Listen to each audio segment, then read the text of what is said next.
कृष्णा कृष्णा कृष्णा हरे हरे, हरे राम राम राम हरे हरे। आप अगर इस संसार में बड़े से बड़े और छोटे से छोटे किसी भी व्यक्ति से मिलिए, किसी कोई बड़ा पद पर हो, कोई बड़े पैसे वाला हो, चाहे वो नेता हो, चाहे पत्रकार हो, धनवान हो, किसान हो, व्यापारी हो, किसी से मिलिए और किसी से इस बात को पूछिए कि क्या आप सुखी हैं, आपको कोई दुख नहीं। तो मेरा यह दावा है आपसे कि 100 में से 99.99% मैं तो कहूँगा कि 100 के 100 लोग कहेंगे आपसे, थोड़ा ज़्यादा हो गया, 100 में 99 लोग कहेंगे आपको कि हम दुखी हैं। कोई एक व्यक्ति ऐसा मिलेगा जो तत्वज्ञानी होगा, जो संत होगा, जो महात्मा होगा, जो ऋषि होगा, जो संसार में रहते हुए भी संसार में नहीं रहता होगा। ऐसा कोई विरला, रेयरेस्ट ऑफ रेयर ऐसा व्यक्ति मिलेगा जो आपको कहेगा कि हाँ मैं सुखी हूँ। नहीं तो संसार का एक भी व्यक्ति आपको ऐसा नहीं मिलेगा जो आपको ये कहे कि मैं सुखी हूँ। आप भारतवर्ष के सबसे अमीर टाटा को लीजिए, बिरला को लीजिए, महिंद्रा को लीजिए, अंबानी को लीजिए, अडानी को लीजिए। भारत के बाहर जितने भी बड़े पैसे वाले लोग हैं, मार्क जुकरबर्ग से पूछिए,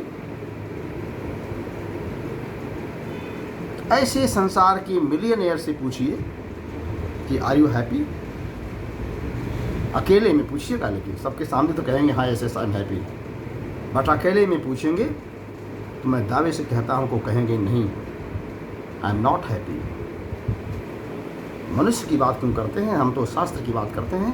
हम आपको शास्त्र की बताते हैं। वेदव्यास जी का नाम आपने सुना है?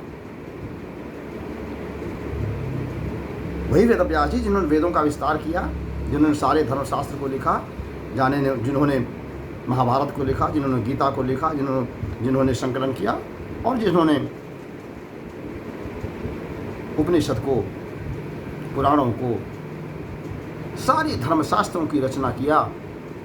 और सारा धर्मशास्त्र की रचना करने के पश्चात एकांत में बैठ करके अपने असंतोष, अपने दुख का कारण ढूंढ रहे थे। वह वेदव्यास जी से जो स्वयं भगवान श्री कृष्ण के अंशावतार हैं, शक्त्यावेश अवतार हैं, शक्ति आवेशित अवतार भगवान वेदव्यास जी हैं। वह भगवान वेदव्यास जी भी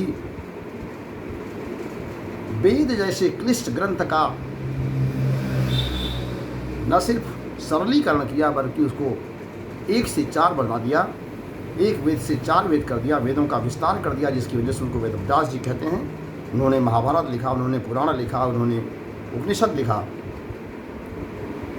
और सबसे अंत में उन्होंने नारद जी की प्रेरणा से पंचम वेद श्रीमद्भागवत महापुराणम की रचना की।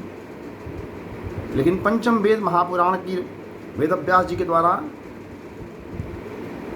श्रीमद्भागवत महापुराणम की रचना के पहले तक अपने इतनी रचनाओं के बाद भी वह असंतोष में, वह दुख में थे। उनके दुख को देख करके देवर्षि नारद को जब नहीं रहा गया तो वह प्रकट होते हैं और वेदव्यास जी से पूछते हैं कि ऋषिवर, आपने इतने ग्रंथों की रचना किया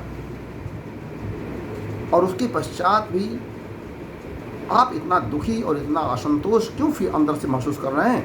तो वेदव्यास जी ने इसका उत्तर नहीं दे पाया और इसका समाधान, इसका उत्तर, इस समस्या का समाधान नारद जी करते हुए कहते हैं कि हे वेदव्यास जी, आपने महाभारत लिखा, आपने वेदों का विस्तार किया, आपने पुराण लिखा, आपने उपनिषद लिखा, आपने सारे धर्मशास्त्रों को न सिर्फ सरलीकृत किया बल्कि विस्तार प्रदान किया। समाज आपका सदैव ऋणी रहेगा। इतना करने के पश्चात भी आप दुखी इसलिए हैं क्योंकि आपने जितने भी अभी तक के धर्मशास्त्र लिखे हैं, विस्तार किए हैं, उन सब का विषय वस्तु इस संसार को बनाने वाले, इस संसार को चलाने वाले, इस संसार का संहार करने वाले जनरेटर, ऑर्गेनाइजर और डिस्ट्रक्टर जीओडी गॉड भगवान के बारे में आपने वह प्रमुखता प्रदान नहीं की अपने साहित्य में जो प्रमुखता उनको दिया जाना चाहिए। आपने संसार को प्रधानता दी, आपने भगवान को प्रधानता नहीं दी। आपने भगवान को गौण रखा, संसार को प्रधान रखा, इसलिए आप दुखी हैं, आप असंतोष में हैं। क्यों? क्योंकि संसार असंतोष का कारण है, क्योंकि संसार दुखमय है, संसार असारमय है। इस संसार में दुख नहीं है, दुख ही दुख है, सुख कहीं नहीं है। इसलिए संसार और संसार से जुड़ी हुई जितनी भी चीज़ों का आप विस्तार कर ले, अंत में आपको दुख ही मिलना है। जब तक वह वस्तु आपको नहीं प्राप्त हुई है तब तक आपको लगेगा कि यह वस्तु मुझे प्राप्त हो जाए और मैं सुखी हो जाऊंगा। यह आपका हमारा भ्रम है। जैसे ही वह वस्तु प्राप्त हो जाएगी, आपको उससे भी ऊंचे की वस्तु प्राप्त करने की इच्छा आपके अंदर, लालसा आपके अंदर जागृत होने लगेगी और वह भी प्राप्त होने के पश्चात अगले के लिए, और इस प्रकार से आपकी इच्छाएं बलवती होती जाएंगी। आप दुख नहीं, आप क्षमा करें, आप सुख नहीं, आप दुखों के आगार में, आप दुखों के झंझावात में, आप दुखों के जंजाल में फंसते चले जाएंगे।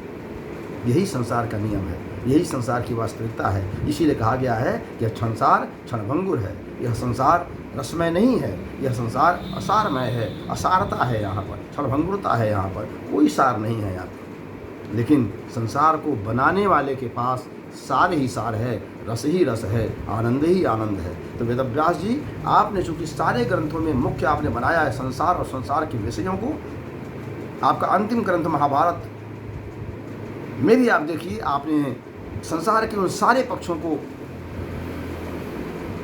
वर्णन में लिया है, लेकिन आपने भगवान को बहुत गौण किया वहाँ पर। और संसार को बनाने वाले, आपको बनाने वाले श्रीमद् भगवान के बारे में आपने उतना ध्यान नहीं दिया, उतना विस्तार प्रदान नहीं किया, उतना महत्व उनको नहीं दिया जितना कि आपने संसार को दिया। और आपके दुख का कारण यही है। इसलिए आप एक ऐसे ग्रंथ की रचना करिए जिसमें भगवान को प्रधानता दिया जाए और संसार को अप्रधानता हो। जहाँ पर संसार गौण हो, भगवान प्रधान हो, ऐसे ग्रंथ की रचना आप जब करेंगे तो आपको सुख प्रदान होगा, सुख प्राप्ति होगी, आपको शाश्वत आनंद की अनुभूति होगी। और वेदव्यास जी ने नारद जी की राय लेकर के, नारद जी को अपना गुरु मान करके उन्होंने अंतिम ग्रंथ श्रीमद् भागवत महापुराणम की रचना की। और उसके पश्चात उन्होंने अपनी कलम तोड़ दी, अर्थात उसके पश्चात उन्होंने कोई ग्रंथ नहीं लिखा, क्योंकि उस ग्रंथ के लिखने के पश्चात, पंचम वेद श्रीमद् भागवत महापुराणम की रचना के पश्चात वेदव्यास जी को असीम आनंद की प्राप्ति हुई, जिसके पश्चात उन्हें लिखने के लिए कुछ शेष नहीं रहा। क्योंकि भगवान को पाने के बाद, भगवान के जो जिनको आनंद घन कहते हैं, आनंद का सागर कहते हैं, आनंद का स्रोत कहते हैं, ऐसे आनंद घन भगवान को प्राप्त कर लेने के पश्चात फिर कुछ पाने को शेष नहीं रहता। तो हम काफ़ी बात कर रहे थे कि संसार में ऐसा कोई व्यक्ति नहीं है जो दुखी न हो, संसार में कोई नहीं है जो सुखी हो। क्यों? क्योंकि संसार दुखमय है, ये संसार दुख का सागर है। इदम संसारम दुखालयम असारम इदम संसारम, भागवत में इसका उल्लेख है। क्योंकि ये संसार ही असार है, ये संसार दुखमय है, संसार में सुख नाम की कोई वस्तु है ही नहीं है। संसार में किसी वस्तु में हमको क्षणिक सुख प्राप्त हो गया तो हम उसे सुख मान लेते हैं, लेकिन अगले ही क्षण वह सुख हमें दुख में परिवर्तित होकर के बहुत दिनों तक हमको सालता रहता है, हमको कष्ट देता रहता है। क्यों? क्योंकि यह संसार वास्तविक नहीं है, यह संसार सुख का नहीं दुख का आलय है, इसे दुखालय कहते हैं। परिवर्तनशील है, जो आज है वो कल नहीं रहेगा, लेकिन इस संसार को बनाने वाले ईश्वर आज भी हैं, कल भी रहेंगे और भूत में भी थे, यानी भूतकाल में भी थे, वर्तमान में भी हैं और भविष्य में भी रहेंगे, जिसको हम समय कहते हैं। गीता में भगवान कहते हैं कि मैं समय हूँ। तो समय क्या है? समय का मतलब पास्ट, प्रेजेंट और फ्यूचर। जो पास्ट में, जो भूतकाल में था, वही वर्तमान काल में भी रहे और वही भविष्य में भी रहे। वह विचार जो कभी परिवर्तित न हो, वह विचार जो कभी क्षणभंगुर न हो, वह विचार जो सदा शाश्वत हो, हर काल में, हर परिस्थिति में एक सा रहता हो, एक सा प्रासंगिक हो, उसे समय कहते हैं, उसे विचार कहते हैं। और विचार हमेशा शाश्वत होता है। कुछ लोग हमसे कहते हैं, कुछ लोगों ने हमसे कहा कि आपके विचार हमारे विचार इसलिए नहीं मिलते क्योंकि हम नए युग के हैं और आप पुराने युग के हैं। आप 1960 के युग के हैं और हम 1995 2000 के युग के हैं, इसलिए हमारे आपके विचारों में थोड़ी भिन्नता है। मैं आपकी इस बात का खंडन करता हूँ। विचार कभी 1960 का विचार कभी 1995 का नहीं होता। विचार विचार होता है, विचार शाश्वत होता है। सूर्य 1995 में भी उसी प्रकार चमक रहा है जिस प्रकार 2024 में चमक रहा है। सूर्य उसी प्रकार 1960 में भी चमक रहा था जिस प्रकार से आज 2024 में चमक रहा है। और आने वाले 2 करोड़ वर्षों के पश्चात भी जब सूर्य के बारे में आप जानेंगे तो सूर्य के अंदर वही विचार होंगे, सूर्य की वही रश्मियों में वही ताकत होगी, सूर्य में वही प्रकाश होगा, सूर्य में वही ऊर्जा होगी, सूर्य में वही ज्ञान देने की, ऊर्जा देने की क्षमता होगी जो 1960 या 1960 से पहले भी था और 10,000 सालों के बाद भी रहेगा। इसलिए विचार शाश्वत होता है। विचार कोई 1960 का, 1995 का और 2024 का नहीं होता। सत्य तब भी सत्य था, सत्य आज भी सत्य है और सत्य तब भी सत्य रहेगा। ये पृथ्वी, ये आकाश, ये चंद्रमा, ये सूरज, ये तारे, ये भगवान, जो कुछ भी आपको दिखता है ये 1960 में भी था, 1995 में भी है और 2024 के बाद भी यह इसी प्रकार से रहेगा। इसलिए विचार कभी परिवर्तित नहीं होता। विचार किसका? सत्य का। सत्य कभी परिवर्तित नहीं होता। इसलिए भगवान का एक नाम सत्य भी है। श्रीमद्भागवत महापुराणम का प्रथम श्लोक ही प्रारंभ होता है सत्य से। धामना स्वेन निरस्त कुहकम सत्यम परम धीमहि, यानी धामना स्वयं निरस्त कुहकम, जिसने इस कुहक को, इस कोहरे को, इस द्वंद्व को समाप्त कर दिया हो, ऐसे उस परमात्मा को हम धारण करें जिसे हम सत्यम परम धीमहि, जिसको हम सत्य कहते हैं। मत कहिए कृष्ण, उसको मत कहिए राम कहिए, मत कहिए उसको जोरास्टर, मत कहिए उसको ईसा मसीह, मत कहिए उसको किसी भी नाम से मत पुकारिए, उसे सत्य के नाम से पुकारिए, क्योंकि ईश्वर सत्य है। सत्य यानी था, है और रहेगा। उसी प्रकार से विचार सत्य होता है। विचार था, विचार है और विचार रहेगा। हम उस विचार से सहमत हों, विचार से सहमत न हों, यह आपका विषय हो सकता है, यह मेरा विचार हो सकता है। आप सूर्य को माने, सूर्य को न माने, आप धरती को माने, धरती को न माने, आप भगवान को माने, भगवान को न माने, यह आपका व्यक्तिगत विचार हो सकता है। लेकिन भगवान सत्य नहीं है, सूर्य सत्य नहीं है, समय सत्य नहीं है, विचार सत्य नहीं है, यह ऐसा नहीं हो सकता। तो हम दुखी क्यों हैं? दुखी इसीलिए हैं कि हम विचारों को, हम सत्य को अपने हिसाब से धारण करने की कोशिश करते हैं। सत्य की परिभाषा, विचारों की परिभाषा हम अपने हिसाब से करना चाहते हैं। जो हमारे अनुकूल हो उसे हम सत्य मानना चाहते हैं, जो हमारे अनुकूल हो उस विचार को हम सार्थक और क्या कहते हैं, प्रासंगिक मानना चाहते हैं। बाकी विचारों को हम अप्रासंगिक कह देते हैं कि नहीं, वो तो 1960 का विचार है, 1995 का विचार नहीं है, 2024 का विचार नहीं है। विचार हमेशा प्रासंगिक होता है। सत्य है तो सत्य रहेगा। राजा हरिश्चंद्र आज से सतयुग में थे। राजा हरिश्चंद्र सत्य के लिए अपने प्राणों की आहुति नहीं, अपने राज्य की आहुति दे दिया, अपने बीवी और बच्चों की आहुति दे दिया। किस लिए? सत्य के लिए। लेकिन वही सत्य आज भी उसी प्रकार से प्रासंगिक है जिस प्रकार से राजा हरिश्चंद्र के समय में सतयुग में हुआ करता था। तो हम दुखी इसीलिए हैं कि हम विचारों को, हम सत्य को, हम भगवान को, भगवान की बनाई गई इस दुनिया को अपने हिसाब से चलाना चाहते हैं और इसी हिसाब से परिस्थितियों को हम अपने हिसाब से ढालना चाहते हैं और इसी हमारे दुख का कारण है। परिस्थितियों को हम अपने हिसाब से न ढालें, हम परिस्थितियों के अनुसार ढल जाएं, वही सुख और वही क्षमा करें, वही दुख जो हमें साल रहा था, वह दुख सुख में परिवर्तित हो जाएगा। जैसे ही हम अपने विचारों को बदलते हैं, जैसे हम अपनी परिस्थितियों को अपने अनुकूल नहीं करने की अपेक्षा हम परिस्थितियों के अनुकूल हो जाते हैं, वैसे ही हमारा दुख सुख में परिवर्तित हो जाता है। तो संसार में कोई भी व्यक्ति, चाहे वह अमीर हो, चाहे वह गरीब हो, चाहे टाटा बिरला हो, अंबानी हो, चाहे वह मार्ग जुगरबर हो, संसार का कोई नहीं, सकल ब्रह्मांड में यहाँ तक ब्रह्मा भी नहीं, यहाँ तक विष्णु भी नहीं, यहाँ तक शिव भी नहीं, यहाँ तक देवता भी नहीं, यहाँ तक ऋषि महर्षि संत भी कोई सुखी नहीं है। केवल सुखी वो है जो भगवान की शरण में है। केवल सुखी वो है जो संसार को बनाने वाले की सारता को समझता है और इस संसार की असारता को समझता है, वही सुखी है। कोई तन सुखी, क्षमा करें, कोई तन दुखी, कोई मन दुखी, कोई धन बिन रहत उदास। कोई तन दुखी, किसी को शरीर में कष्ट है, रोग है, इसलिए वो दुखी है।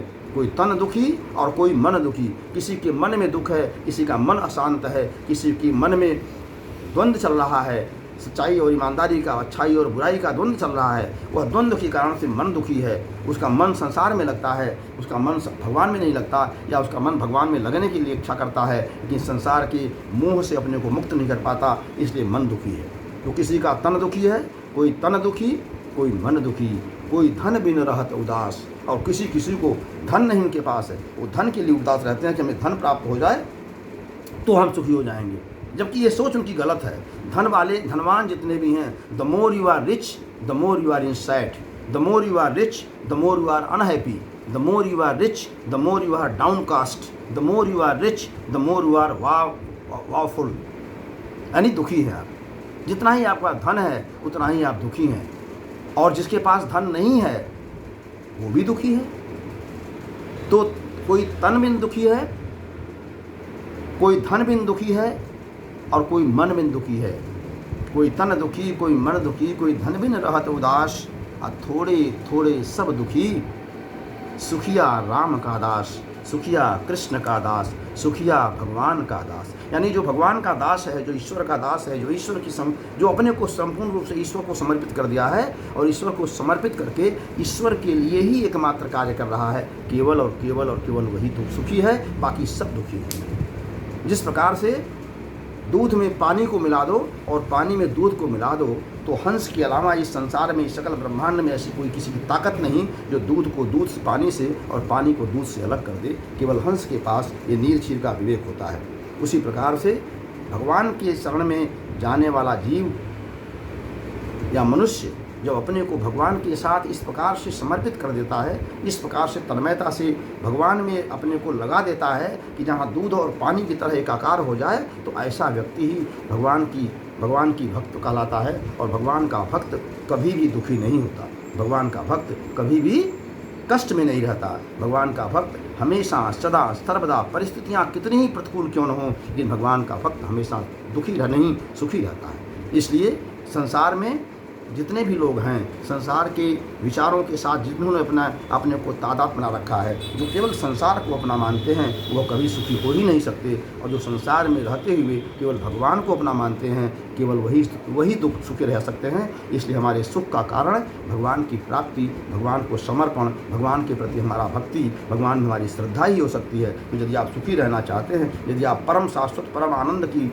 अनुभूति करना चाहते हैं, तो आइए भगवान की शरण में चलते हैं। कृष्णं शरणं गच्छामि, कृष्णं शरणं गच्छामि, रामं शरणं गच्छामि, विष्णुं शरणं गच्छामि, कृष्णं कृष्णं कृष्णं शरणं गच्छामि। हरे कृष्णा हरे कृष्णा हरे कृष्णा।